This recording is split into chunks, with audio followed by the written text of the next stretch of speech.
It's like an eternally young movie. I don't think anybody else could have made this movie. No, not at all. There was like an entire industry term that was coined because of that scene.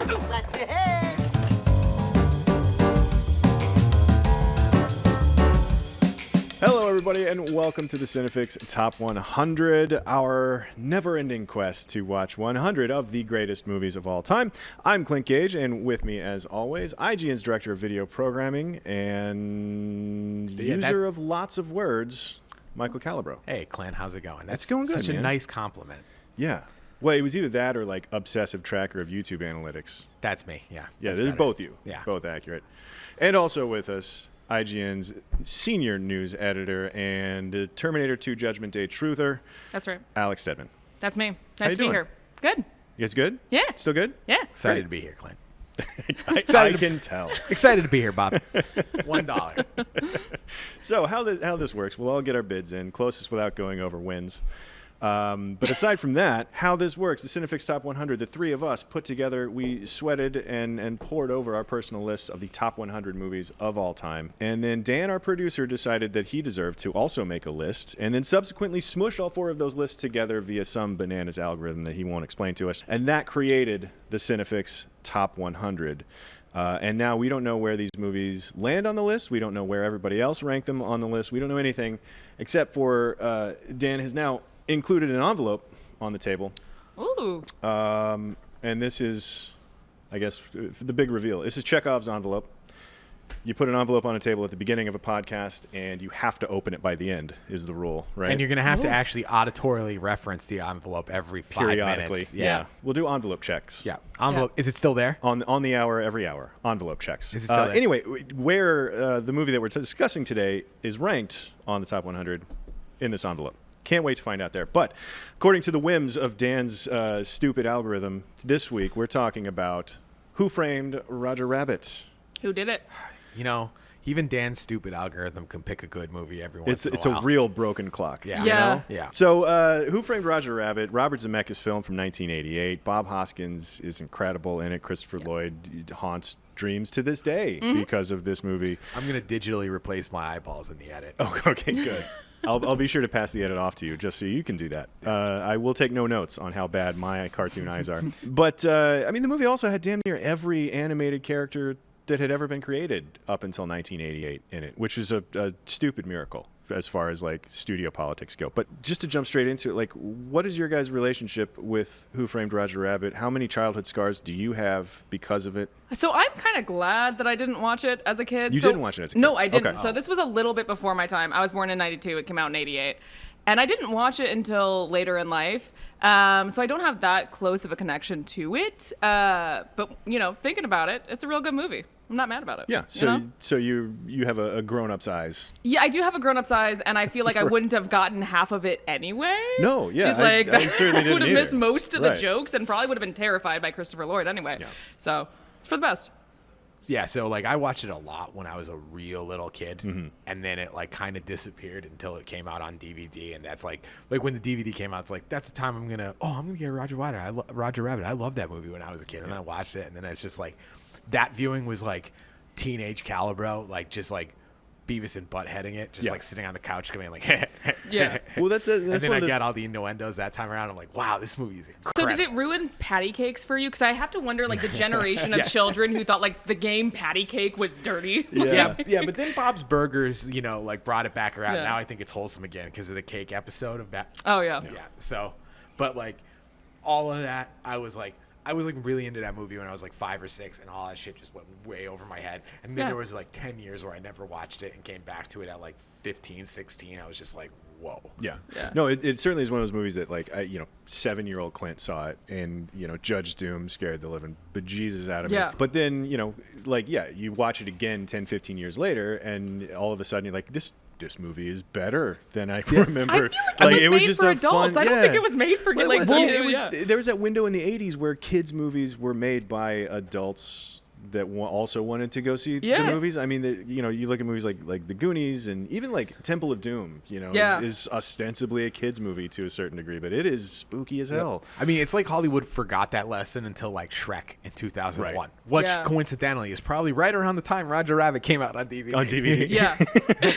Actually, a couple of the people who wrote this movie wrote one of the not great Shreks. So a little bit of trivia. One for of it. the not great Shreks. Was Shrek? I mean, don't it's remember. a hit or Real miss. quick It's a- tangent. it's- We're not talking about Shrek in this episode, but Yeah. how many great Shreks are there? Shrek 2. Shrek 2 is great. And Shrek just- 1, I would and say Shrek Shrek 1 1 is great, too, and yeah. Puss in Boots: The Last Wish. Dude, that movie was That movie ripped, legit. right? Yeah, it's Yeah. a banger of a movie. Maybe it'll show up on Dan's list. Hey. Who knows? Who knows? But in the meantime, I mean, in terms of the pedigree of this film, obviously, like it's got such a weirdly lasting legacy because of, I think, it works as a kid, and then it works again in a different way as a grown up, and it just doesn't get worse. I No. don't think. Yeah. But I mean, at the time, it was nominated for. It won some awards. The Academy Award for. It was nominated for art direction, cinematography, and sound effects, which could have won. What Deserved won- nominations. What won Best Picture that year? I don't know. Look that up while I rattle off the rest of these. The ones that actually won the Academy Award for film editing, sound effects editing, visual effects, and it also won a Special Achievement Award for a fella named Richard Williams. that I looked him up in my travels. We're gonna talk a lot about him. Yeah. I think I- at some point. I'm a 'cause big fan of Richard Williams. He was. What was his job title on this? He was animation supervisor. animation director. Director. Yeah.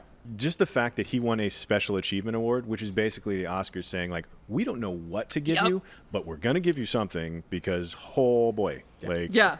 The Rick Baker. the big Rick Baker Award. The Rick Baker Award for awesomeness we didn't know was to be Yeah, honest. Well, and, like, exactly. some We didn't know peop- we yeah. needed a category Yeah. for you, but Yeah. here's one. Well, that's the thing. Like, and sometimes people like kind of like dump on honorary Oscars as not real Oscars. I would argue that's an extra real Oscar. They made it just because they're like, well, you got to get something. Yeah. Like- but when it's but only with those honorary Oscars for like nobodies that did something truly extraordinary, not Right. the like the name everybody knows that like it's a crime that they haven't gotten an Yeah. Oscar. The yeah. Lifetime Achievement Awards, I'm like, yeah, okay, whatever. Yeah. But I mean, stuff like this, the Special Achievement Award Yeah. for a guy that like pulled something off incredible. Just the way that they folded the animation in with the live action in this movie is insanely remarkable. And we're going to talk Yeah. a ton about it, I imagine. By the way, Best Picture winner of 1988? 89 because it came Right, out in right. Rain Man. Rain Man. Oh, that is a, you know what? Interesting. That's a good movie. It's a good movie that Yeah. probably will not be featured on this podcast. Can't Yeah. imagine. It was You know. probably on Dan's list because that seems like a real Dan movie. Wild Yeah. card pick. Yeah. But it He wasn't on my probably, list. it's probably Dan gave it his Special Achievement Award.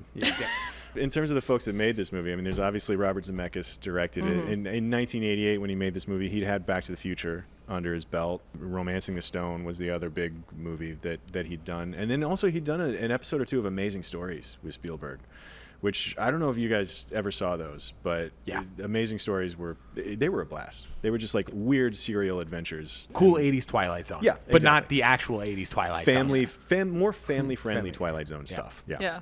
Well, I will say though that like things weren't looking amazing for Zemeckis before like this couple of year stretch because he had like I Want to Hold Your Hand and Used Cars, which were flops, Yep. and then he had Romancing the Stone, which everyone thought was going to be a flop, and then it was actually like a surprise hit. Yeah. And then he had like the big Zemeckis movies. He had like back to back Back to the Future and Roger Rabbit. And Roger Rabbit. Yeah. So big couple years for It- old Zemeckis. Doesn't get any bigger than these two movies. Yeah. He went on to do some other Some stuff. real turds, right? Some just- real stinkers. Just like We're gonna get literally are we gonna everybody get to else. Beowulf's in this podcast? There's only so many. Also on Dan's list. Oh, Beowulf.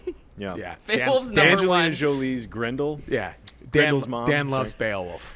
Listen, you can't win them all. Noted Beowulf stan. I'm gonna make a note of that. That's how I'm gonna introduce him on the next episode. But I will say the Mars thing needs Dan's. I'm The thing sorry. I do love about Zemeckis though is like he and what ended up happening with Back to the Future, like narratively, it's a weirdly complex movie that he pulled off and made it look easy. Roger Rabbit is a movie that like technically is incredibly complex, and he makes it all. On screen, it looks easy. It's like also the scenes don't really narratively show. complex too. Zemeckis Chinatown is for a guy children. that makes complex things Accessible? like appear non-existent. Even like it's that thing about the sound guy on set. Like if sound guy's doing his job right, you don't even know he's there, and he gets zero recognition. Yeah. because like the only time you notice him is when he f**ks something up, right? Clint, this is a children's podcast. I understand. Special achievement for bleeping. It's Yeah. coming up on this one. But I mean, point is with Back to the Future and Roger Rabbit. I mean, to your point about he had some flops under his belt, and then this is where he like became Zemeckis. Like I think it's because of that sort of. He's the tinkerer, right? Like he kind of experiments with stuff, and he's like, I don't know. A lot of people said I couldn't do it, so like we're gonna do it this way. And I don't want to talk too much about Back to the Future because I would eat my left foot if it's not on our list, and we'll definitely have an episode about it. Might even be in that envelope right now. It probably is, yeah. But like, there's a lot of like similarities that emerge, I think, in these two movies. Like this, like there's ability to tell a lot of story and like a panning of the camera because I'm sure we'll talk about that scene in Roger Rabbit where you like he's in. Eddie's office, and we have that pan where you basically learn his whole relationship with his brother, and that's like the beginning of Back to the Future too. It's like a pan across the room that tells a story. Dead brother desk. Dead brother desk. Yeah, exactly. Dusty dead brother desk. Dusty dead brother desk. Yeah. You know Say that famous film noir trope. I can't say film noir trope though. Dusty dead brother test. Dusty dead. No, it's fine. Yeah, it's fine. We'll figure it out later. We'll do that off mic. I mean, the other part of this movie that's just continually amazing to me is that it actually happened. Yeah. Like rights-wise, you mean? As an exercise in like IP law. Yeah. This is an impossible thing. This is like Spider-Man joining the MCU, but on, like times 1,000. Real question: with all of this like media consolidation that's been happening in the last couple of years, is it easier now or harder now to get a movie like this off the ground? That's a good question that I don't know the answer to. I mean, ultimately, it would probably be easier.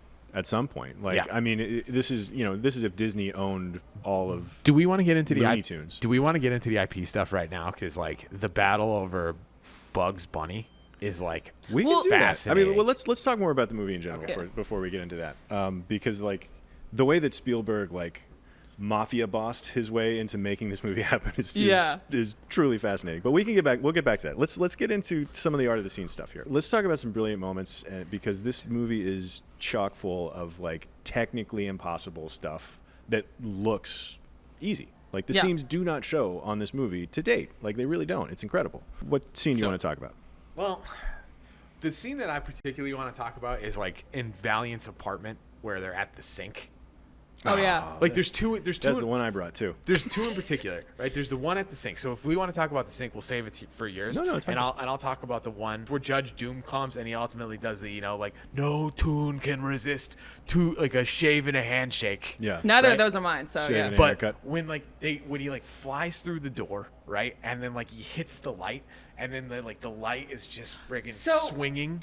Yeah, and so then, this is a scene where they're having to hide in this old speakeasy and then the room. speakeasy room. Yeah. And when they hustle down there, it's dark. It's Roger Rabbit or whatever. There's like one of those single light bulb kind of lights, and it's swinging for the entire scene. Yeah, but did you guys know that there was like an entire industry term that was coined for that? It's called bumping the lamp, and it was coined because of that scene. It's where like Disney animators, it's where they call like something that you didn't have to do that probably no one's gonna notice, but you did it and it's great, but no one's gonna notice. And that's literally what it's called, bumping the lamp, and it's because of that scene. It's just like a tacked on layer that it's just makes something harder. An exact, because like they didn't need to bump the lamp, but it's really cool. And like now that's for example, Dan putting an envelope on the table is bumping the lamp. It's bumping the lamp. Yeah. Perfect. I thought you said you'd never take another tool case. What'd you have, a change of heart? Nothing's changed. Somebody's made a patsy out of me, and I'm gonna find out why.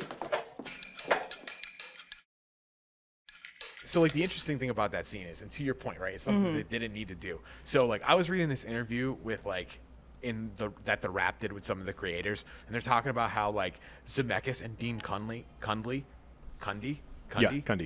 like went into a meeting with Disney, and they were like, here's all the things you can't do. Don't move the camera. Don't shoot close-ups. Don't get fancy with the lighting. Basically, don't do anything that would make too much work for the animators and their feeble wrists. Right. You know, like basically it's like Cundey is saying, when Bob and I left the meeting, we were there and we had like they had 6 or 8 things that we should or couldn't do. Bob said, well, I guess those are the rules we're going to break. And like that scene with the bumping the lamp, it's just incredible because it's just like not only do they have to animate Roger Rabbit, but they also have to animate all the shadows and lighting. And then like the other thing that I read a lot about was the guy named Ken Ralston at ILM who did all of the optical printing.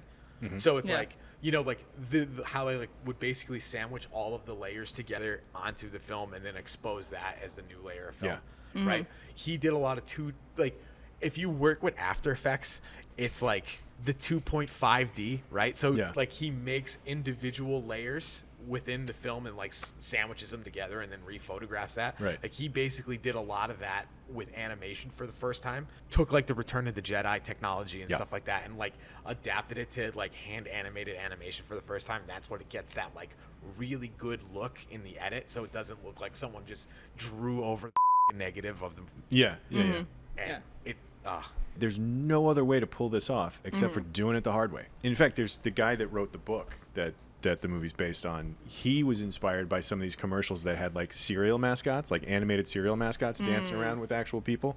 It's like, and those look like trash, but that's fine. It didn't matter. It was a cereal commercial in 1970, whatever. But the way that they pulled this off, the only way to have done it is the hard way. There was no easy way to do it. Which is incredible. I love that interview bit where they're like, we didn't want to make life hard for the animators. And they were like, nope. We're making a movie and they can get on board with it. And it's going to be the best animated movie of our time. But also, so there's the scene in the back room of the bar with the lamp going and that's largely, there's not a lot of coverage in that scene. No. It's a lot of panning back and forth because they're walking from one side of the room to the other and peeking through the little holes in the wall. And the other one that you brought up that I wanted to talk about too is the scene at the sink. On the surface, this is a very simple scene. The Weasels have come to Eddie Valiant's place to look for Roger Rabbit, and Eddie is hiding Roger. They're handcuffed together at this point, and he's hiding him in the sink, like as he's pretending to do dishes, and he's hiding him in the sink. And it's one shot, but the camera like trucks back, pans over, and then meanwhile, one of the animated weasels holding a real gun. The real Dapper Weasel, right? The real Dapper, the one with the spats on his bare feet. I'm just going to call him Dapper Weasel. Dapper Weasel. Yeah. They were really fashionable. Yeah, the camera trucks back. It pans over. The animated weasel's holding a real gun. He flips the water. Then Roger Rabbit jumps out. It pans over again and then zooms back. If it's just blocking actors, it's a simple shot. It's basic filmmaking coverage for the 80s, right? Yeah. But the fact that two of these characters were animated and they're interacting with real stuff, and it breaks my brain trying to figure out how they did it. The water is the craziest thing. And even things like the handcuffs. Yeah, like the handcuffs are like still pointing up when Roger Rabbit's hand is in them. And so they had to like stage how the handcuffs were going to be, like where Roger's wrist was going to be. And obviously like there's some flexibility in that they were doing that later, like so they could adjust however they needed. But also just the balls to pull that shot off to say like, no, I'm going to do it this way. There's part of me that wonders how difficult they knew it was going to be. Like obviously like all the little details in the background of like, because meanwhile in the background of the shot, the weasels are going through his apartment and there you see papers flying everywhere and all kinds of stuff like that. So like the detail is like they knew exactly what they were doing. They knew exactly how to pull it off, and just the foresight to do it and to nail it the way that they did is incredible. And all it is a scene at a sink. Yeah, and it's like the whole entire movie is that concept of bumping the lamp. Like there's so many details where it's like they didn't have to, like the movie would still be acclaimed and make tons of money if they didn't make a little splash in the animated character. But they did it. They did it. And then like, Roger Rabbit comes out of the sink and spits water because that's what cartoons do. Exactly. So we need him to but do it. it's real water because that's the whole movie. I highly recommend that anybody listening to this, like go Google, YouTube the test footage for Roger Rabbit. Yeah. Because like there's a really short like one shot film thing that they made where it's like all the stuff we're talking about here, like lighting changes, interacting with the physical environment, all the rules that they were told to follow. All, like they literally just designed like one quick shot, maybe like 90 seconds, like a 90-second shot that breaks every rule that Disney told them they couldn't do, and they're just like, here's our proof of concept. And like they kind of knew, but even then I was just like, Zemeckis is kind of an asshole. I'm sure he's just sitting there like, let's see how far we could push this. Yeah. And you know what? The results speak for themselves, though. Like, because even that test footage, like it's this long tracking shot, and there's stuff in the foreground that Roger like walks back. What's funny? There's a chase sequence in the middle of the movie with Benny the cab, and it's a car chase, and it's in and out of streets and down alleys, and like his wheels the springs up and drives over, and there's car accidents, and like. That might have been the easiest thing to do in the entire movie. Oh, yeah. Because, and it wasn't until the end of that sequence when they get up on the bridge that they start driving behind things and other cars are interacting in the foreground and stuff like that, that, like, okay, I see how that was a little difficult. But everything prior to that was all like rear projection and stuff. But it was the action scene at the in the second act, and I was like, no, this is probably the easiest thing that they did. But like hiding Roger Rabbit in the sink for like a conversation with a weasel was near impossible. That's like not the scene that everyone talks about. No. I mean, maybe it is, but it's like it's still like one to appreciate for sure. You should actually like go like look at interviews with Richard Williams. He is like the most cavalier guy when like he's like talking about it. He's like, yeah, is it okay if we move the camera and stuff like that? He's like, yeah, I mean like we're just gonna have to draw it, but like we'd have to draw it anyway. Yeah. You know, it's like right. Yeah, whatever you do, like, you know, we're artists. We'll make it work, you know? Richard Williams is an interesting guy. Yeah. Like the more I read about it, like he only did this movie. He didn't want to do the movie. He only wanted to do it so they would fund like The Cobbler and the Thief, or the Thief and the Cobbler. Like he's an interesting dude. Very talented. Very, very deserving of a special achievement. Yeah. What struck me watching it again was like you don't really notice how hard it is unless you're really looking for it. Oh yeah. Because you're seeing like the octopus bartender.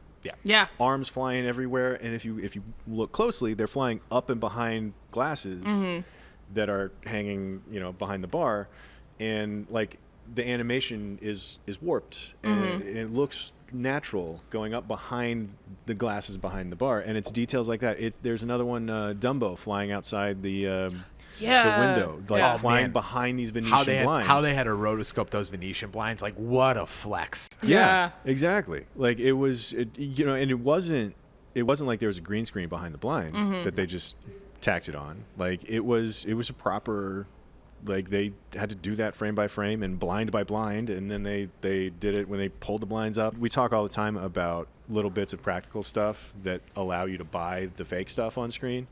And they had wind machines on the plants next to. First of all, they decided to put plants up there so that they could see the wind of Dumbo's ears flapping, and like it was interacting with just adding those practical elements. The absolute flex of, let's have Dumbo fly up behind those Venetian blinds. It's like, you son of a bitch. Yeah, like well, and it's like, yeah, like you were saying, little things that they didn't necessarily need to do. Like when they're driving through Toontown and like he's looking out the window and you have like half the window that's clear and then half that's like a little blurry through the glass. Yeah. Like. Yeah, just putting, when he first enters into Toontown, just putting an like out of focus pane of glass in the foreground of your shot. Yeah. It's like, it's bumping the lamp. Yeah. I love that phrase now, by the way. Right. I'm working that into everything, Yeah. I think. Another brilliant moment, too, that we can talk, that I want to talk about is the moment that we meet Dolores in the bar. I love Dolores. And this isn't a technical thing. This speaks to like an efficiency of storytelling thing. Yeah. We're going to do the show not tell kind of thing right Yeah. now. Yeah. Yeah. You got stuff on that, too? Oh, yeah. Love it. Great. So Dusty Dead Brother Desk, right? Dusty Dead Brother Let's Desk. just roll them all in. Yeah. But before we get to the Dusty Dead Brother Desk, it's getting easier to say. Yeah. Dusty Dead Brother Desk. Dusty Dead. Dusty Dead Brother Desk. Great. Yeah. None of those words mean anything anymore. But the moment that we meet Dolores in the bar and we get the first interaction between Eddie and Dolores. Tomorrow's Friday, Eddie. You know what happens here on Friday? Fish special? Well, my boss checks the books on Friday. And if I don't have that money I gave you back in the till, I'm gonna lose my job. Don't bust a button, Dolores. You've only got one left. We don't get anything explicit about their relationship or about who they are, but it's just like, hey, I need to borrow your camera. Yeah. It's like, I haven't developed a film since we went to Catalina. Yeah. And then she gets all wistful about a past that they have, and then the way that they stage it, because like she walks to the end of the bar and just kind of looks off into the distance, and he's back there fiddling with the camera, not paying attention, and it says everything about their relationship, just like visually, with no explicit lines of dialogue. You know what's crazy too? It even like sets it up later too, right? I mean, as a segue to the Dusty Dead Brother Desk, right? Like, so like you knew that they had a relationship because like there was undeveloped pictures on that camera, right? So then he goes and like peeps on Jessica Rabbit, gets those photos, gets them developed. He's looking at all the Jessica Rabbit photos, and then you see the pictures from Catalina, and then you also see like, oh, who's the character? Oh, it's Dusty Dead Brother. Who's that other guy in those That pictures? other crucial character yeah. to our protagonist backstory. Yeah, and it's just like all of that. It's just such ruthlessly efficient exposition through camera work. It's incredible. Right. And Yeah. plotting. And it very easily could have been, we used to date, but now I'm mad at you. Yeah, Like- one of those crappy patrons at the bar. Yeah. Like, could have just been Didn't like, "Are you guys used still to be together?" Yeah. But no. It was so much more subtle. I think Joanna Cassidy, who plays Dolores, does a lot with a little screen time. What are you into watercolors now? I love that lit so much.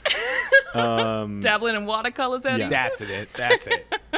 She was incredible. Yeah. Like, it's one of those like those supporting roles that really make a movie sing like that. Like I mean, she's just doing really great work, kind of thanklessly off to the side. Yeah. But totally committed to the world and to the bit. That moment where she says, "God, what's his deal?" It's like, a tune killed his brother. Oh my god, that's one of my favorite parts of the whole movie. But she plays it so straight, She and does. she deadpans it, and it means something. And like it- it lands in the movie. Whereas if you put that in The Naked Gun, and play the exact same way, it's hilarious. Well, But the thing here is, I still did cackle, and then I felt bad about cackling right after, because I thought it was a joke at first, and then she goes, "He was crushed by a piano," and I was like, "Oh, dropped the piano no." right on his head. But she does it so well, which is what makes it such a good moment. It's so deadpan and so committed to the world, which is a silly bananas world. Because it's half film noir and half Saturday morning cartoon. Yeah. Which is a lot to take in initially. So if you don't have actors that are that committed to it and able to pull that kind of thing off, then like it doesn't work. The whole thing falls apart. So what's his problem? Toon killed his brother. What? Huh? Dropped the piano on his head. Dusty Dead Brother? Dusty Dead Brother Desk. Did we get there yet? Dusty Dead I Brother think we Desk. can get to it. I think Let's we can talk get to it about right the now. Dusty Dead Brother Desk. It also has one of my favorite lines It's in getting the harder movie. to say, by the way. Even though there's no talking. Goofy cleared of spy charges is one of my favorite Well, lines. that's yeah. part of Dusty Dead Brother Exactly, Desk. that's what I'm saying, yeah. So to set up the Dusty Dead Brother Desk, Yeah. what are we, 10, 12 minutes into the Dusty into Dead the Brother movie? Desk? Yeah. It's Is a it that 10-minute shot. early? It's pretty early. Yeah. I don't know. Yeah, I mean, I could it's look it well up. in Act 1, right? Because the inciting incident is going to basically be like when Acme dies, right? And this is right before. No, when it is farther in there. It's after he shows the pictures to Roger. It's like 25, Yeah, but- 26 minutes in. But Acme's not dead yet, is he?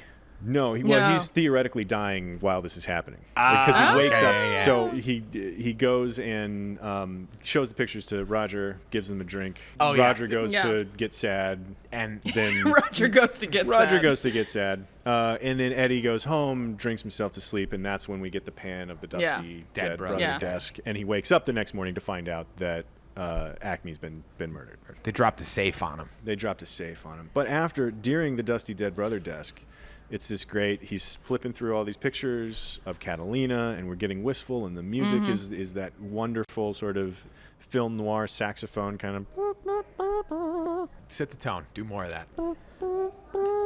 As it pans up on the desk, you see photos of the family, right?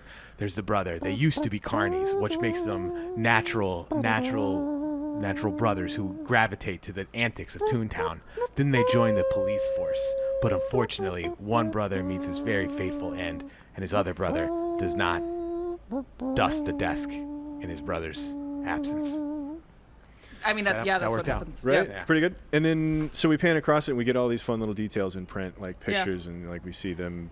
And that's where your favorite, My your favorite favorite line in print is Goofy cleared of spy charges, which, segue, Goofy is a recurring theme in this movie. So not only was he cleared of spy charges, but later in the theater scene, Roger is admiring him as a performer. And then at the very end, Jessica Rabbit's like, "You are better than Goofy." Yeah, like that's her words of like her loving words to him as they're about to die. Like Yeah, they're you tied are up, better they're than about to get sprayed with dip, and he's like, "I love you so much. You were better than Goofy." But I love that like Goofy is this constant presence in this movie without being a presence He's in the barely, movie. I think he's in the background at some he's in the point. background, yeah. Who's he spying for? Right? Because it's not That's like what I nobody. would've- 'Cause, no, like, yeah, he's good. I mean, As it turns like, out. He's innocent. Who would they thought? Because I mean, like, this is like it's not like Goofy was getting blacklisted and like McCarthy, because like McCarthy wouldn't have come along for like another like 10 years, right, when this movie took place, because like HUAC, Yeah. Yeah. the House on American Activities. Maybe it was more showbiz based. Maybe, he was spying on behalf. I wanna of- I mean, this I was the wanna movie watch set him. in 47. Yeah. So it was The Red clearly he was doing Scare something. wasn't He was doing totally something there during yet. the war. Yeah, Like, yeah. Maybe he was a suspected double agent during the war.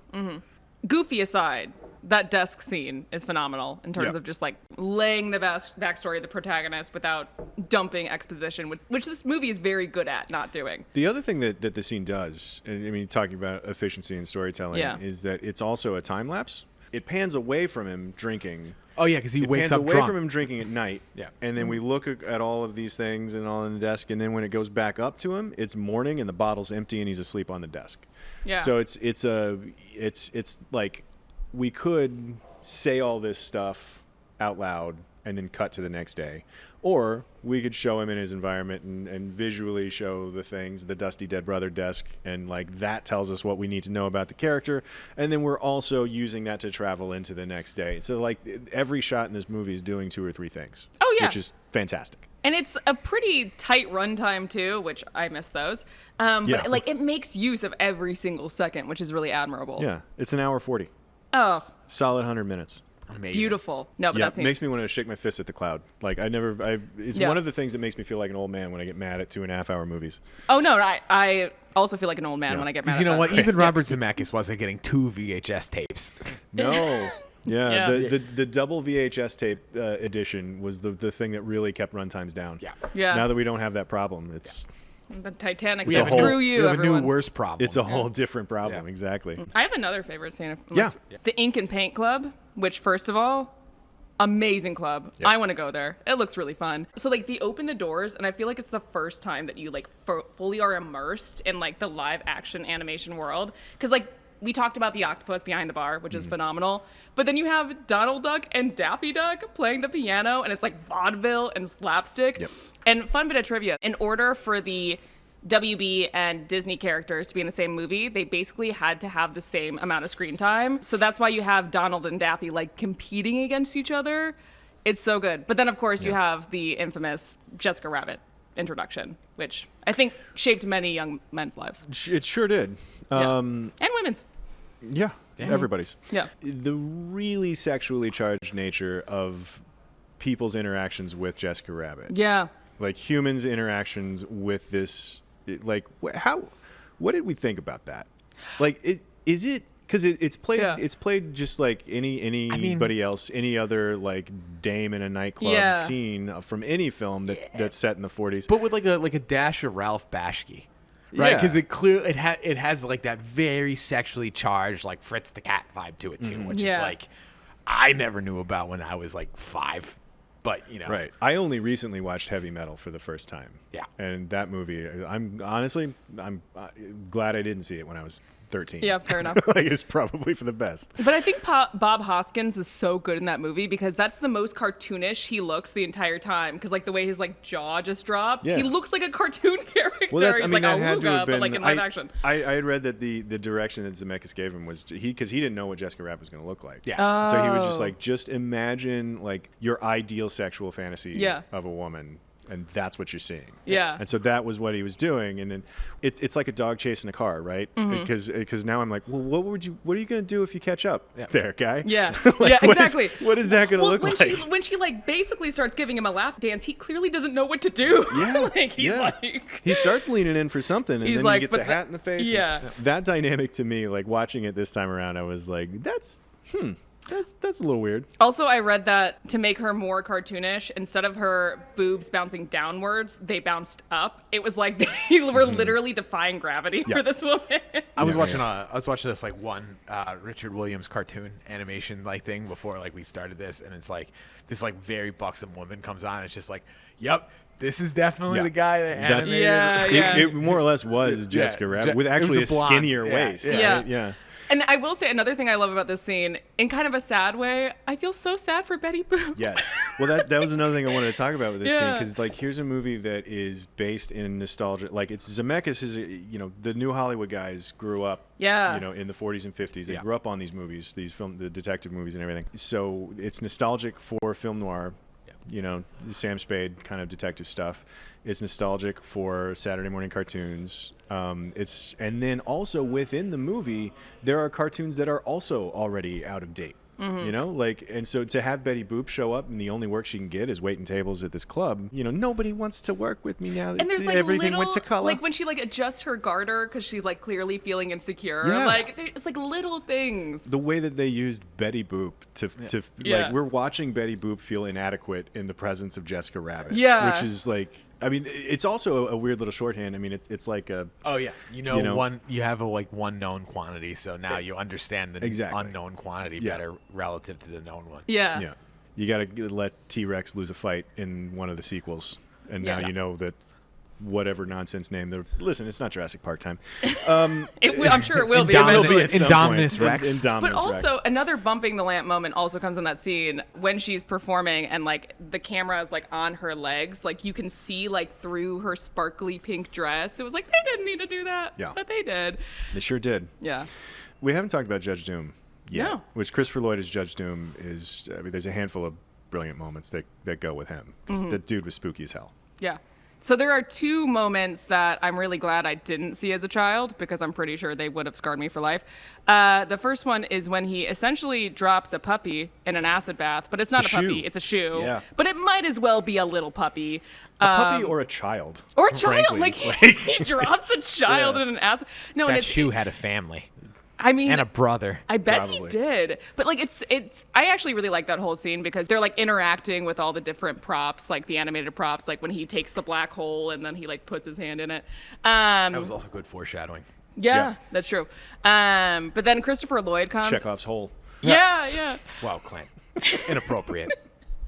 It's Dan's fault. It's what he called the envelope. Yeah. But it's like so funny though too because like it's like up until then it's like a really like it's clearly a mystery and then it's like, oh, there's the bad guy. Found him. Well, first of all, his name is Judge Doom, Yeah. you know, and then It's he's not killing subtle. children immediately. Like the first time we meet him, he's like, "Oh yeah, by the way, let's beep." And he just like he has that very like angular face. And he deputized those weasels. Yeah. Like, Oh, he did. How do you not think that guy is evil? If like Yeah.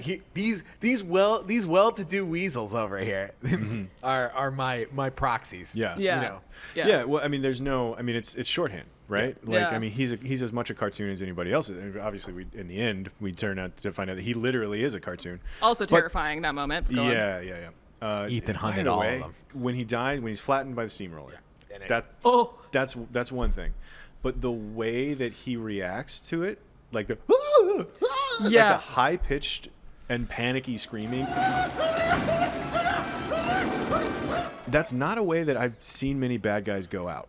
Yeah. You know, But that's like why that's it's so a chilling. unique way. Yeah, Yeah. exactly. It's such a strange. It's off-putting. It's how this off-putting. villain is dying. Like Yeah. how he's dying, not that he's dying, or that he's even being flattened by a steamroller. Like Yeah. we've all seen Austin Powers. I can handle that, whatever. But it's the like Yeah. and slapping at it and everything. Like it's awful. Also, and the fact that you don't know he's a cartoon at that point and you think you're just watching a human man Yeah. being run over by a steam. Yeah, It's a bit. but then it also fits like a cartoon would sound like that. Yeah.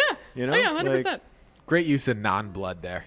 You know. Yeah. In a not children's movie. Yeah. which Yeah. There would be a lot of blood there. right. And I'm not really sure why it is so scary, but there is something just really unsettling about the flattened Yeah. Judge Oh, Doom when like it coming pops up. when it pops up, Oh. and it's just like paper. It's thin. like Yeah. like Slender Man before Slender Man. Oh. Well, the first time when he initially sits up, like that's practical, I think, Yeah. right? Like Oh, that's- yeah. Yeah. and then when he's like popping up and wobbling, like Yeah. that's animated. Yeah. But like the first bit of like bending upwards Yeah. is like that was happening on the day. Yeah. That part was the off-putting. Well, also, the and dancing yeah. around wobbly flat guy. Like, Yeah. not And so much. But I'm surprised how effectively scary the cartoon eyes were. Like, I don't know why they were so scary. They should have been silly. Do you think they put anything over his eyes? Do you think it was just like, no, we're just gonna draw over we're gonna just draw over his eyes in the footage? I don't know. I mean, if you talk to Richard Williams, he'll probably just like, yeah, we'll draw. Let me call him up right No now. big deal. Yeah. Our guy Richard. Our guy Probably, Richard. right? Like, just to throw in another tidbit about how they actually animated this thing is that they actually printed out every frame of the movie in like an 8x10 glossy, and like according to an interview with this Phil Nibbelink, Nibbelink, Who's actually one of the tunes that worked on the. he's got a great tune name, Yeah. but Yeah. Nibbelnik. Anyway, he talks about how like every frame was printed on like an 8x10 glossy, and then they had to like punch the holes so it'll fit on like an animation board. And like they just had like a warehouse, like a storage room that had literally every unanimated frame of this movie printed on an 8x10 glossy. And if you Yeah. were gonna go do a shot, you'd have to go get like all the Kodak shots of the frame, take it back to your desk, and then just start animating on top of them. It's not a quick cut movie. No. Like No. there's a lot of long takes. Yeah. In this movie. He says that. He explicitly says, quote, Zemeckis like long takes. There's very few short shots. you'd go through this big stack of prints. Like he's talking about 500 frames for one a shot. Yeah. Yeah. Like At 24 everything they frames a could have second. done to make this harder, they did. Yeah. Yeah. It's all bumps Yeah. to lamps. Yeah. As for you, Valiant, step out of line and we'll hang you and your laundry out to dry. Come on, boys. Let's arm spread. They're gone. Gee, Pathetti, I was thrilled. You saved my life. How can I ever repay you? We haven't talked about the opening yet. We haven't. Yeah. The cold open of the movie, which Yeah. is an entire animated sequence. Richard Williams' first time to shine. Yeah. Yeah. It's like funny too, because like a lot of movies used to open that way. And I can imagine, imagine going into that movie blind. With an extended animated sequence. Yeah. Do you No, think- really, yeah. Do you Are you think talking there- about like the cartoons before the The movie? Yeah, that's cartoons, what I was yeah, gonna say, yeah. But Like- imagine you went into that knowing nothing, and then it was just live action. But honestly, props to Roger too, because he did that in all in one take, and his only screw up was seeing birds instead of stars. Yep. True And that's, I professional. mean, this is the first Best in the biz. 4 Amateur. minutes. Yeah. First 4 minutes of the movie. Yeah. Is just this animated, and it's a scene that they're filming, and it's Roger Rabbit at work. Yeah. Right? Like 'cause watching it, I wondered if they actually made this for 3D, like, which I know they didn't, Yeah. because they in the late 80s 3D wasn't really a thing. But like the way that a lot of that animated stuff, especially in that opening sequence, is framed. Like there's a scene where Roger Rabbit is I think he's getting shot out of the oven. Yeah. And Yeah. he flies around one room, and then he flies through the foreground, but just his hands in the foreground. they really- And there's a lot of like knives coming at camera, and Yeah. it feels very, very staged for 3D. But I wonder if that was just to set it apart, because like it had been a while since we watched one of these cartoons, like this style of cartoon on the big screen. Maybe. I think they were trying really hard to make it look cinematic, if Yeah. nothing else. Like probably not, like you said, probably not for 3D. Right. But they wanted to make it stand out. Yeah. I would say jack up animation principles, right? Like, cause Yeah. like one like those like animation tropes is like expanding and contracting, right? Like so like thing like when you're like if you're gonna animate someone punching, right? Like you don't just have them like punch, right? You have them do like the wind up Yeah. and like you really exaggerate the wind up, so then like it feels like more impactful when they like swing and stuff like that. And like all of this is like the expanding and contracting of the animation, right? Like that kitchen takes whatever size that kitchen needed to be in order to make the shot funny, right? And like you see that later in what I think is like probably like the closest thing that Roger Rabbit has to an analog, which is Space Jam. And Space Jam has like a lot of that. Like they're very much like taking the elasticity of the animation to a whole new extreme, because they have like the budget and animation and time to really do it. That opening sequence is some of my favorite. Oh my God, like it's those incredible. Rube Goldberg kind of like stepping in buckets. Oh, it's like genuinely very funny. It's Like great. I was laughing while I was watching it's legit really, really great. Yeah. And just watching Baby Herman sort of step on things and accidentally turn the oven on, Yeah. and all of the things that can possibly go wrong are.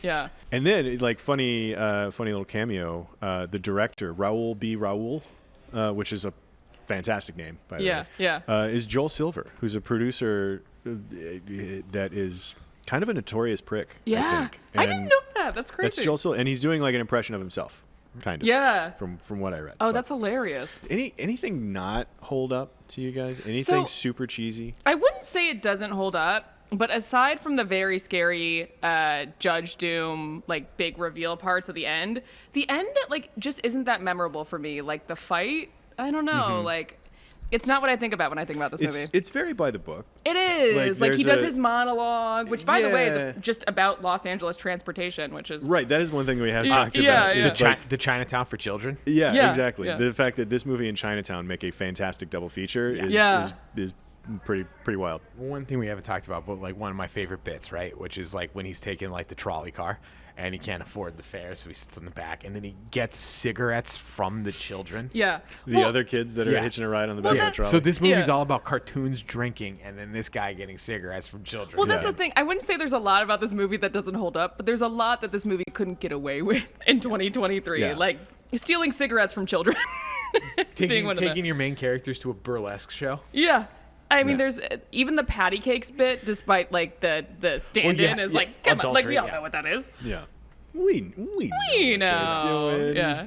There's the Baby Herman's. I got a 50-year-old lust and a 3-year-old dinky.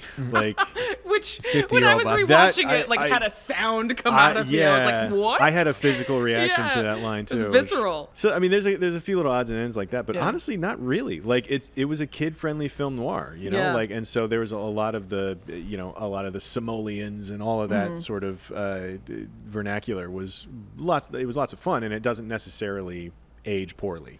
So. And I will say, like, the whole Toontown segment, it's not bad and it holds up, but like kind of like the ending, it's not what I remember, which is almost kind of impressive. Like, you think like the collision of IP would be the thing that you think about, but it's like, it's just one of the fine scenes of the movie. Yeah. It's not like one of my favorite ones, you know? Aside from the Donald and Daffy Duck sequence, there's not really any, like, nobody made a huge deal out of all of the... Well, it's... And Yosemite Sam shows up, and there are cameos from all of these different, Betty Boop and everybody. Yeah. But it's not like, that's not the story of the movie. And right? like, even like, and I remember watching it, like seeing the Mickey Mouse and Bugs Bunny scene. It's like, oh, these are the big guys. Yeah. And it's funny because that's another occurrence of them having to give equal screen time to the WB So they're literally and Disney. on screen. Yeah, they're at the same time. Yeah. The funny story about this to me is that Spielberg, I don't think anybody else could have made this movie. No, not at all. Because at the time in the late 80s, Spielberg had Jaws and E.T. and Raiders under his belt. He has also produced Back to the Future, and he produced Poltergeist. Like, the guy made hits. Couldn't miss. Yeah. Couldn't miss in the late 80s. Yeah. And literally... Well, he actually missed once, but that's with for 1941. Yeah, 1941 is big old silly miss. So anyway, in the late 80s, like, every studio wanted to work with him. And so when he comes and asks, like, hey, can I have these Disney characters for this movie, Disney was like, yeah, sure, go ahead. And by the way, maybe make your next movie here. And he's like, yeah, okay. Yeah. So he kind of like big dogged his way into just using that clout that literally everybody in town didn't want to piss him off and didn't want to say no to him. Yeah. And so they were willing to do this, which, like, that's not a thing that happens. Like, it's that it happened then, and then it happened with Spider-Man in the MCU. Yeah. And that's about it in the entire history of Like, everything. yeah.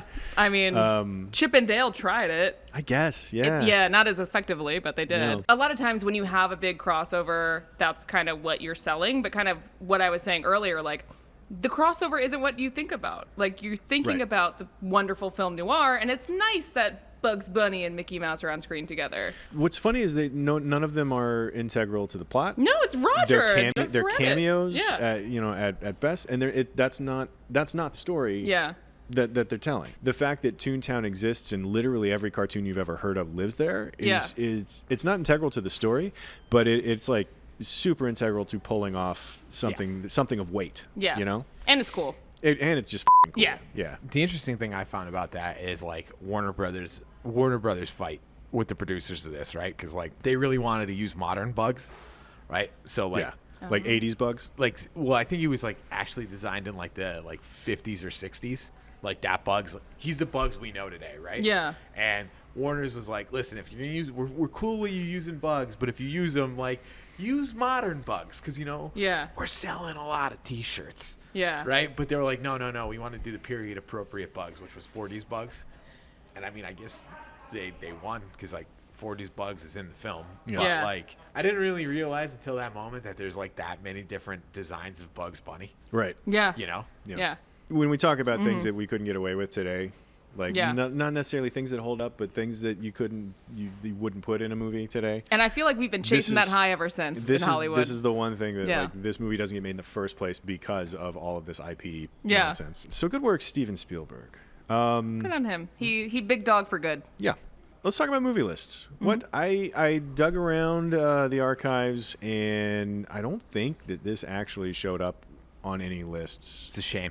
That is surprising. I think an honorable mention or two. I think casting was one. I think Bob Hoskins got not animation.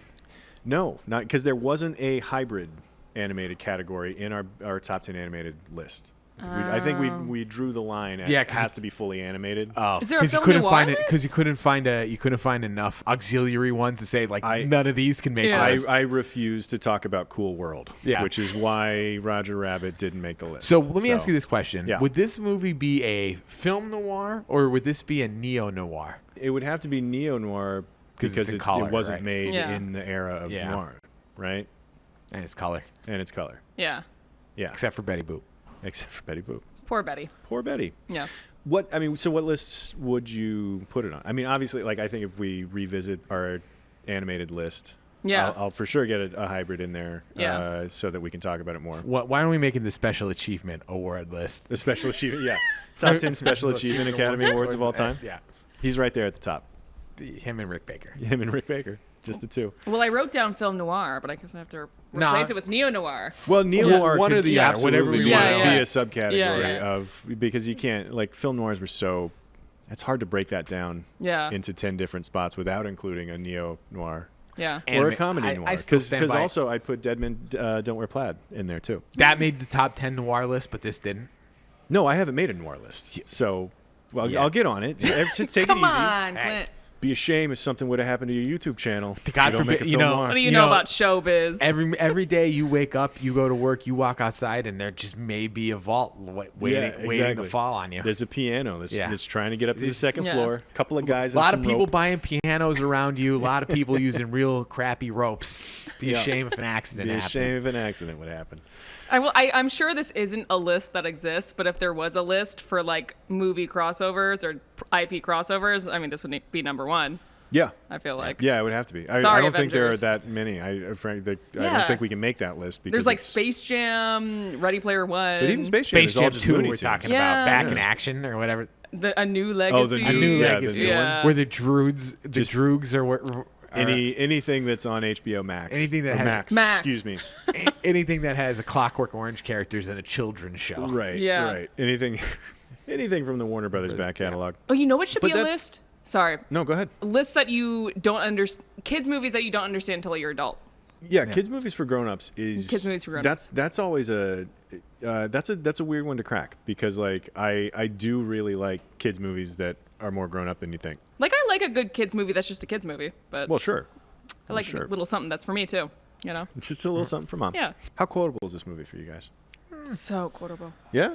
I got There's a so- shrug and a so quotable. I have a list. I've already said some. I have a list of quotes I've liked, but I've also been aware of this movie for over 30 years. So, Yeah. you know, Yeah. it's not really in my vernacular. It doesn't. The quotes from this movie don't Yeah. pop up. Like, Yeah. I don't have that much nostalgia for this movie, like I said, but I feel like I will be saying dabbling in watercolors, Eddie. Like, Yeah. I will be saying that for no reason. God, that's such a great line. I literally caught you with your pants down. Like That's also his pants great. are around his ankles, and Jessica Rabbit's got her arms around him. Yeah. Dabbling in watercolors, Eddie. Dolores So with good. the lines. Also, I had to shake the weasels. Oh. Oh, I had to shake the weasels. That Yeah. that was great too. As a little 7-year-old Clint running around saying "please" Yeah. at everything, like that was that was a moment in my life. But aside from that, no, I don't know that I quote this movie ever. at We all. haven't said the most quoted line from this movie. Which one? I'm not bad. I'm just drawn that way. Oh, That's a line that has stood the test of time. that's I think. really that's a really good one. Yeah. I use it every day. It comes up. I No, stand corrected. It comes up. I don't feel like this movie is terribly hard to categorize, but I guess it is. Yeah. And I'm not. Maybe that's the movie list that it's on, like genre spanning movies. I mean- movies that Genre encompass, bending. Yeah, movies that encompass 3 or 4 different genres. I mean, what genres is it? It's noir. I would say it's comedy, Animated. animation. animation? Yeah. Well, there'll be some like real animators out there that will tell us that animation isn't a genre. Yeah. Which I get where they're coming Yeah, from. yeah, Right, yeah. right. But you know, You see also our animation. Isn't movie a genre that breaks list. down how many top 10 reasons why animation isn't a genre. I have a list Yep. of things that made Let's me hear laugh. all And of again, them. I don't even have that much nostalgia for this Please movie. exhaust your list. Roger slips his arm out of the handcuffs, and Eddie says, "You mean you could have taken your hand out of that cuff at any time?" And Roger says, "No, not at any time, only when it was funny." Yeah. Such a good. I laughed a lot. And another one is, again, underappreciated, Benny the Cab saying, "Hey, Roger, do you know what you call the middle of a song?" And then they head for a bridge, and that's They're just driving towards a bridge. a bridge, Yeah. like in a song, and then also a physical bridge. I don't know. Those made me laugh a lot, maybe more than they should have. I do wonder. I like to imagine lines like that and moments like that in movies where somebody writes it and they're just infinitely proud I of think themselves. that's maybe and why just I like it. Yes. A bridge. I'm gonna use that at parties. Absolutely. Like he'll never forget the clack of the typewriter that day. Yeah. Right? I'm surprised I'm the one who thinks this is a quotable movie.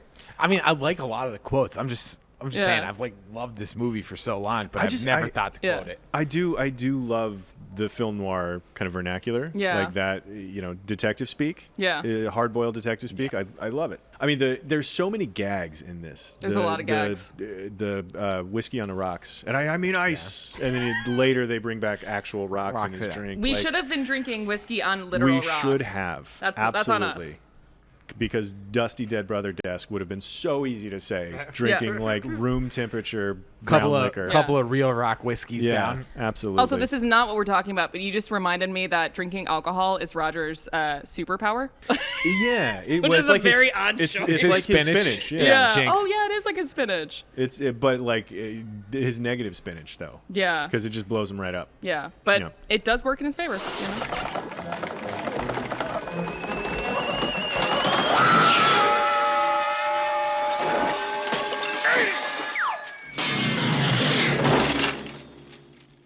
Thanks. I needed that. Alex, do you have some things you didn't know for us? I have some things I know. Great. But you might not know them. Okay. And the audience might not know them. But we're going to play a little game. I'm going to test your guys' knowledge. Uh-oh. Yeah. So I'm going to say some trivia, but some of them are outright lies. You're right to describe this as a game. Yeah, it's a game. It's a game. You want to play a game? All right. So. Outright lies. Outright fibs. Not things I made up. Outright lies. Yeah, I love it. All right. So we're going to go one by one. And Torf? I don't know what that means. Oh. Torf? That says Torf. That does say Torf.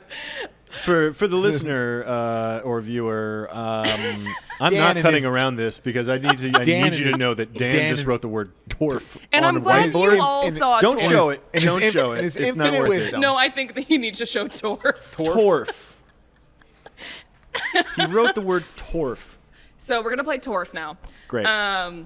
Just came up with a brand new name for the segment. I love it. That's honestly fine. Yeah. No, after I read each one, you guys have to say true or false. Okay. And I'm going to want you guys to come to an agreement. Okay. All right. So, true or false? Sting was an early contention for the role of Judge Doom. I'm gonna say true. I can agree with that. I think coming off of Dune. Yeah. I think he was trying to stretch his wings. I think Sting had a little heat at the moment, and I wouldn't be surprised if some idiot was like, it'd be great, Judge Doom Sting. Woo! He also guest starred on The Simpsons a few years later. Yeah, just a few years after Just this. a few years later. All right, final answer? Yeah. True? True. You guys are correct. I'm pleased to say. Yeah. We torfed that one. Torfed that one right out of the You park. sure torfed it. You really torfed it. Producers also considered Tim Curry, who they deemed too scary, which, I'd agree with sure, that, I yeah. get that. Yeah, John Cleese, who was deemed not scary enough. Uh-huh. And On a scale of John Cleese to Tim Curry, Curry. how scary is Sting? that is the scale, it's the spectrum. And Christopher Lee, who turned the role down. Good for him. Ooh. Yeah. He was saving it. He was saving it for Saruman. All right. So that doesn't count as a thing we didn't know because we got it right. Yeah. Oh, yeah, No, I guess that's, you not, that's not how that Well, works. no, you didn't know it. I didn't know it. I guessed right. Yeah. Yeah. Charles Flesher, who I don't think we've talked about, he is the voice of Roger Rabbit. Charles Flesher actually dressed up like Roger Rabbit when performing his lines. True or false? False. I'll agree with you. I don't necessarily like it because I want that to be true. You want him to just wear suspenders and no shirt? Yes. That I want it to be a bad experience for everybody else in the booth while he's recording. He's just wearing Everyone's like, overalls. Chuck, again? He's wearing Right. overalls and no shirt, right? Overalls Like and a bow tie. and a bow tie, and that's it. No, and yellow gloves. So he's just and a bow nips tie. out in overalls. Correct. Just Yeah. recording his So lines. in my brain, he's also quite hairy. Yeah. Mm-hmm. Well, no, because Roger. Not yeah. furry. Oh yeah. Hairy.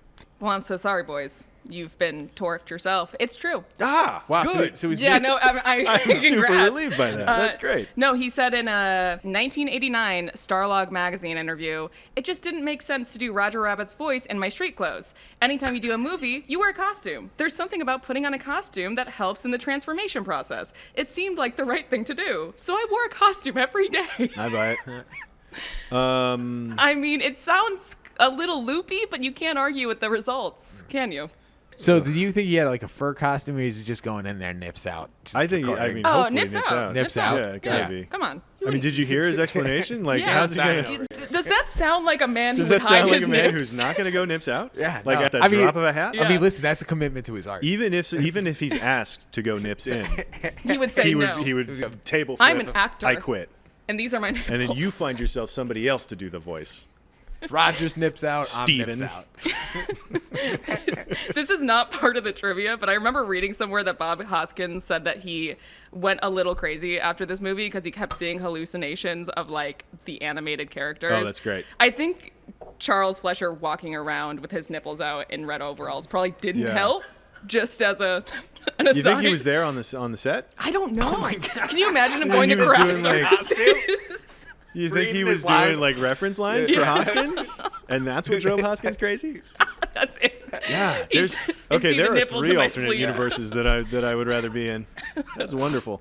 All right. The dip used by Judge Doom to execute tunes in the film is a real-world solution hand animators use to remove ink from animation cells. That's true. True. Yeah. I'm not going to play coy. That's true. That's true. Yeah. I mean that because they have that little bit of exposition where they describe what it's made out of, Yeah. and I just assume that it's made out of an actual. It's there's- acetone, yeah. right? That's Yeah. Little extra context. As stated in the film, the dip is a mixture of turpentine, acetone, and benzene. There you go. All right. Tim Burton was originally slated to direct, but turned it down due to scheduling conflicts with the production of Edward Scissorhands. That's false. Scissorhands was in the 90s, Yeah. wasn't it? Yeah, it was early '90s. I'm gonna say false too. it I've would've read, been, I've read a lot of directors that were supposed to be on and his name wasn't one of them. I read like Terry Gilliam, who turned it down. I saw that one Yeah. too. Yeah. He was doing Brazil, right? No, because Hoskins was in Brazil too. If you'd have said Beetlejuice, Beetlejuice. I would have said true. And that's why you don't lie, kids, because sometimes your lies don't add up. Outright lie. Outright lies. 3 for 4. Yeah. 3 for Torf. Torf. Well, you guys stole my thunder. Terry Gilliam was offered the chance to direct. That's the true fact. Yeah. He said, I passed on that one, but that didn't matter because it was just at a stage when it was still just the book, and I didn't want to get into animation. I just read the book, and I said, this is too much work. Pure laziness on my part. Can you imagine being like, I'm too lazy to take on, like That's a guy who knows himself. But Like, that's good true. for He him. was right. It was a lot of work. Because he would have phoned it in, and it wouldn't have been good, and we wouldn't be sitting here talking about it. Yeah. Right now. Do you know So- what's kind of amazing? That like Michael Eisner was trying to like shut this movie down, and if it wasn't for the genius behind the 2020 Startup of the Year Quibi, Jeffrey Katzenberg, Rip. this movie would have never have existed. Just another thing on the long list of things that we owe to Jeffrey Katzenberg. That we have to thank Quibi for. Yeah. Yeah. I got a couple more, so get ready to torf. Couple more.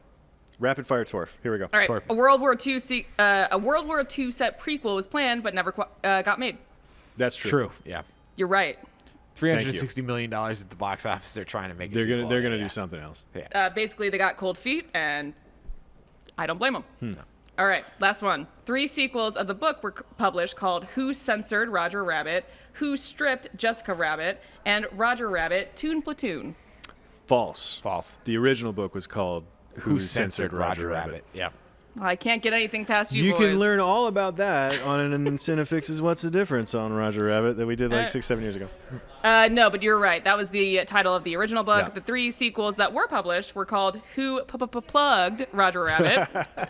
And yes, there are 4 See, P's. that I didn't know. Yeah. Who Whacked Roger Rabbit and Jessica Rabbit X Serious Business. X Serious Yeah. Business? Oh, yeah, because in the book she's a former porn star. She is, yeah. She was in like some. she was legitimately the worst in the book. Oh, yeah, Like, no, she didn't give a she crap left about him, Roger. She divorced him. Like she was, yeah. We haven't Book said is it. wildly We haven't said it Yeah. yet, but like Kathleen Turner, perfect choice. Also for Jessica. uncredited. Yeah. And, Wait, what? Yeah, she wasn't Yeah. credited in the movie originally. There's a handful of uncrediteds at the Yeah. bottom of the cast list on IMDb. I noticed. And that's bonkers because Which that's is like crazy. kind of a bit like I would say that like Jessica Rabbit is arguably the most iconic part of that movie. I can't imagine many Zoomers know who Kathleen Turner is. but Yeah. It's yeah. But they would know. Yeah, They know Jessica Jessica Rabbit. Rabbit. Yeah, she's Matthew yeah. Perry's dad on Friends. Yes. Yeah, you're right. Duh. She was the voice of Lisa in The Lionheart. Yeah. The So Simpsons. so she's down here in the uncredited section with a bunch of the animated, like the guy. She probably didn't want to. She probably didn't want to With credit. Dave Spafford, the voice of Daffy Duck, and Frank Welker, who is Scooby Doo. She probably just didn't want credit because she had to go in every day and record her lines with that guy who's just nips out. Overalls. Yeah, she was talking to Nips Out Fleischer for. Yeah. Nips out Fleischer, not Nips out Chuck. No. Come on, Roger, let's go home. I'll bake you a carrot cake. Who's your MVP of this movie? Richard Williams. Yeah. Richard Williams Richard Williams or Spielberg. or Spielberg to actually make it happen? Well, it's like Richard Williams' peak. This will be the thing that he'll be forever known for, but it also wouldn't have been possible without Spielberg. Yeah, Spielberg. Yeah. He's getting his wins somewhere else. Yeah. Like this, this is not a Steven Spielberg Special Achievement Award. Like, Yeah. No. It's got to be Williams. Like No, the reason this movie still holds up is the way the animation plays with the practical stuff. That being said, I'm gonna give it to Joanna Cassidy. I love her. You guys, I got the softest spots Yeah. for like supporting cast members. She gets the Judd Hirsch Award for this for me. I'll give her the Judd Hirsch Award. I wouldn't say but she's like the MVP. I honestly think it's one of the most. I mean, these movies hold up because of these incredible supporting cast members. Yep. Yeah. So I will always and forever give out the Judd Hirsch Award. I'll give her the Judd Hirsch Award. I won't give her MVP. That's for Richard. will? No, I Yeah, no, won't. Oh, you won't. Yeah. Okay. Listen, he got the Rick Baker She gets Award both from me. All right. Even the Academy was like, we don't know how to reward Yeah. you, but Yeah. here's a statue. We didn't realize we needed a category for Yeah. you. Yeah. But congratulations, we put your name on this gold, dude. Yeah. Yeah. Yeah. How essential a movie is this to understand some of these filmographies? Like Robert Zemeckis. How essential is this movie to Robert Zemeckis? Not Back to the Future essential, but essential. I was talking about it earlier about like the idea that Zemeckis is a tinkerer and like he sets out to bump the lamp Yeah. as much as he can, and Roger Rabbit does that more than anything else he's ever done. But even like a movie like Contact, like think about that mirror shot Oh, in yeah. Contact. Yeah. That's like bananas impople. But he did it just cause like Hell, he's just a guy that does things. Even in movies of his that suck, like that weird Joseph Gordon-Levitt, The Wire or whatever. Where they Yeah. took that good documentary and then made that terrible And made a movie. bad He's done movie that about twice a good now. documentary. What was that, Yeah. Marwin? Marwal, yeah. Yeah. Oh. Welcome to Marwin, Yeah. Steve Carell. I'm something. waiting for him to like take the Fire of Love Yeah, yeah. and just Make a bad movie Yeah. about a real thing, but about a real like good documentary. logistically, it was a really hard movie to make. I mean, like that's all he does is he bumps lamps, which Yeah. is my new Yeah. favorite phrase. He Yeah. did bump lamps. Yeah. But I will say that, like, kind of what I was saying, like, in the beginning of the episode, like, these, like, couple years of, like, Back to the Future and Roger Rabbit really, like, cemented some Zemeckis hallmarks. He could write his own ticket Yeah. after this little stretch. Yeah. And he's still doing it, I would argue. Like, I For mean, he's better still or making worse. solid movies. Like, Flight was pretty good. You know, Mars Needs Moms. Mars Needs Moms, outstanding. Yeah, that was a good one. We don't have to talk about that Yeah. anymore, so we won't.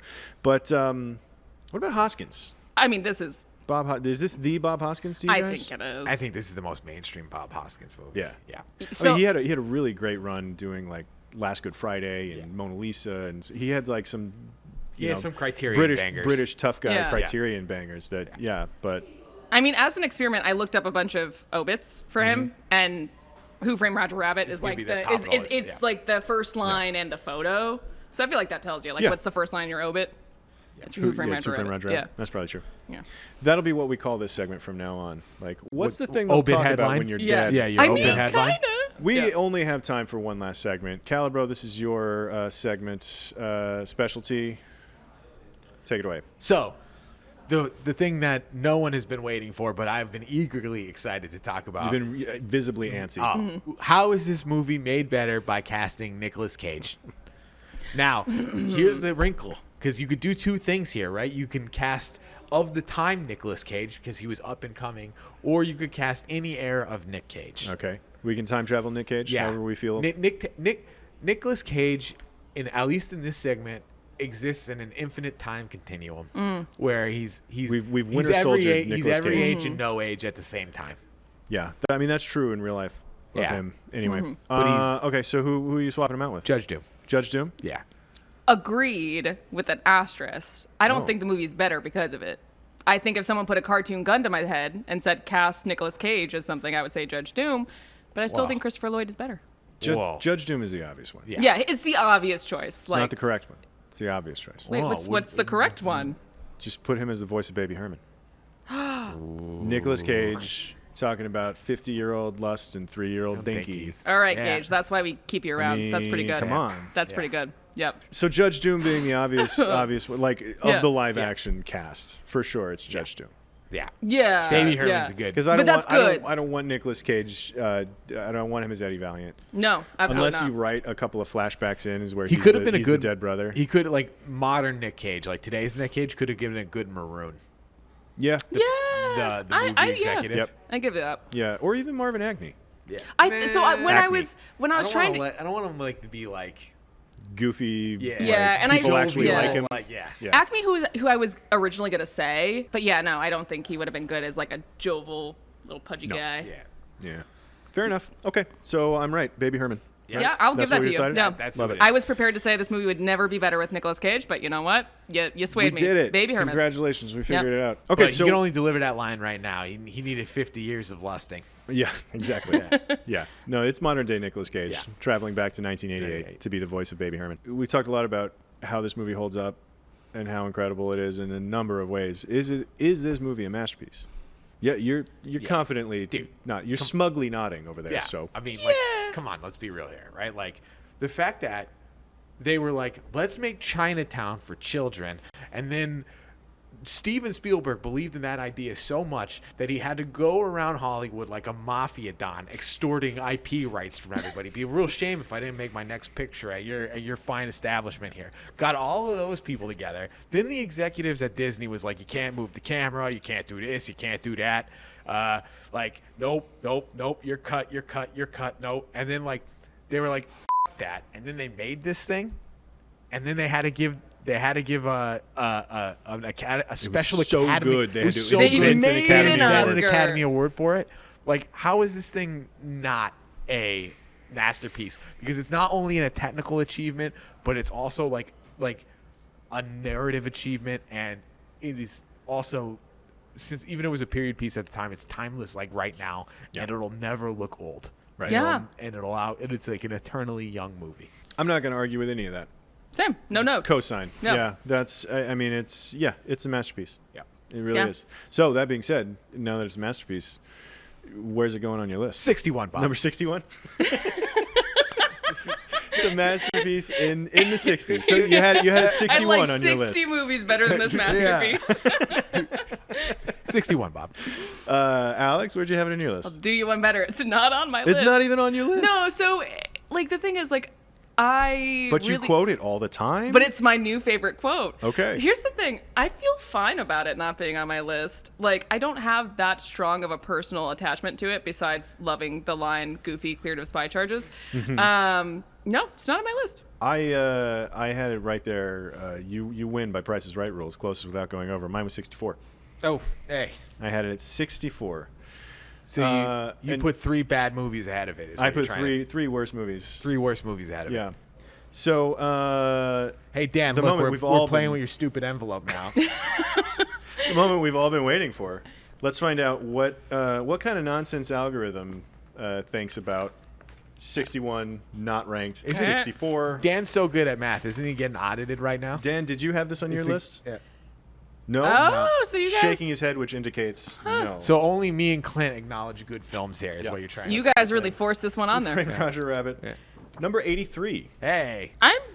Number Fun. 83. That actually, Right. you know what? Weirdly enough, that actually makes sense. I can't It's believe two we- unranks, a 61 and a 64, and that gets you to 83. I'm impressed. I actually just thought someone was getting just like Sharpie and like a number 83. Nope. on No, here. that we bumped the lamp here. We really bumped the lamp Yeah. with his Chekhov's envelope. Yeah. So much so that I'm going to insist that whoever made this makes it again for the next episode.